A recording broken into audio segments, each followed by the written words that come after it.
Merci beaucoup tout le monde d'être venu aujourd'hui. Thank you very much to our hosts for having us. It's great to be in beautiful British Columbia.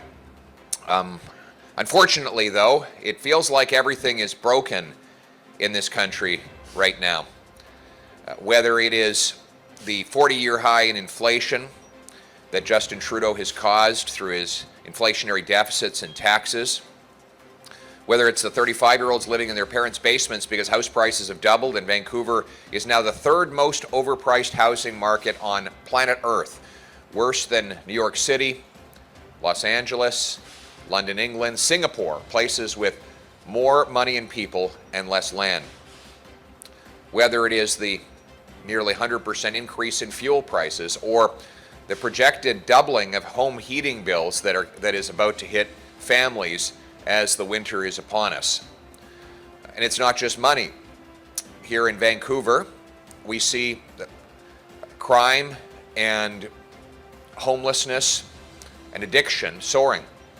Under Justin Trudeau, violent crime is up 32%. Here in Vancouver, we see tent cities popping up.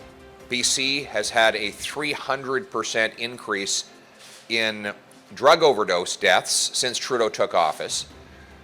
It's projected this year 2,000 of our fellow citizens will lose their lives in this province because of drug overdoses. And then we learned that the Prime Minister has been aware of allegations of a foreign government interfering in our elections, including by funneling illegal donations to nearly a dozen political candidates. He's known about these allegations for almost a year and done nothing. Everything feels broken. Nothing is worse, though, than the price of food.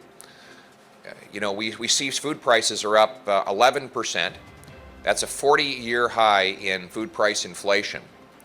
And we have 1 in 5 Canadians who are actually skipping meals because they cannot afford the price of food. 1.5 million Canadians visited food banks in 1 month alone this year. Yesterday, I went to the Guru Nanak Food Bank to thank members of the Greater Vancouver Sikh community for feeding the hungry. And they reported to me that there's more hunger now than they can ever remember. So what are we going to do about it? We have to get the country back on track. My plan is to cap government spending to end the inflationary deficits so that we can bring inflation down. Cancel Trudeau and Jagmeet Singh's plan to triple the carbon tax, which would only drive up the cost of food, heat, and gas even further.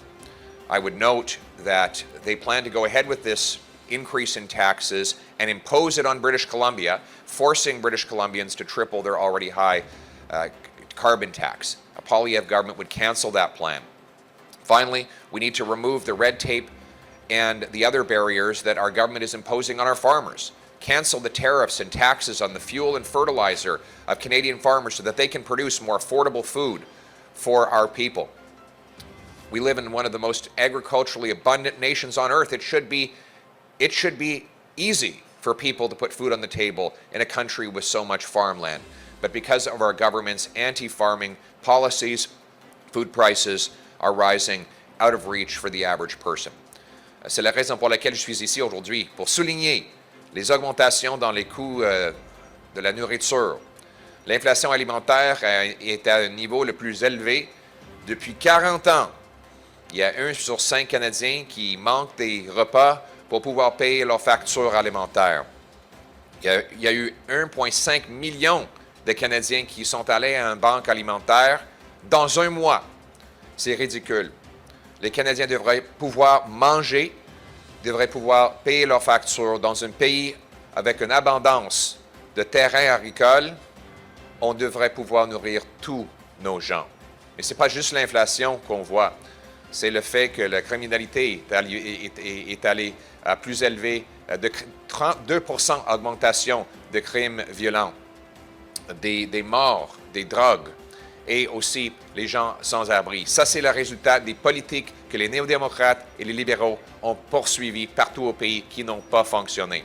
Donc, un gouvernement conservateur mené par Pierre Poilievre va mettre en place des politiques pragmatiques pour contrer la crime violente en mettant les criminels les plus violents en prison, en renforçant nos frontières pour empêcher l'importation des armes et finalement, en donnant un soin aux gens qui ont des addictions aux drogues et qui ont besoin de notre aide. A Poilievre government will put the most violent repeat offenders behind bars, reinforce our borders to keep illegal drugs and guns out, put an end to this taxpayer-subsidized program of paying for people to use dangerous narcotics, and instead put that money into safe recovery programs to help our addicts get off the street, break their addiction, rebuild their lives, just like they're doing in Alberta, where they've managed to cut overdoses in half. It's time for us to take back control of our lives in this country, to fix what is broken, and that's what a Poilievre government will do. Thank you very much.